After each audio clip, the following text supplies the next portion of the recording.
മാധവമാസം നിറമീകും യമുനാ പുളിനം കുളിരുമ്പോൾ മാധവമാസം നിറമേകും യമുനാ പുളിനം കുളിരുമ്പോൾ ഇന്നെൻ തോഴി അകലെ സഖികൾ മുത്തും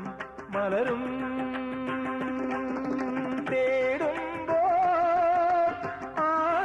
ആരോരുമറിയാത്ത കൈവല്യമേകാംബരു ഗോപാംഗനെ ആത്മാവിലെ സ്വരമുരളിയിലൊഴുകും സാരംഗയിൽ പാലോലുമെൻ പരമംഗളകലികേ രാധികേ വരൂ വരൂ നിലാവിൻ പാർവള്ളിയിലാടാനോ മനെ വരൂ വരൂ വസന്തം പൂന്തേ ചോരാറായി കരവീരത്തളിരിതളിൽ മാകന്ത പൊന്നിലയിൽ രാസലോലയാമമാകെ തരളിതമായി ഗോപാംഗനെ ആത്മാവിലെ സ്വരമുരളി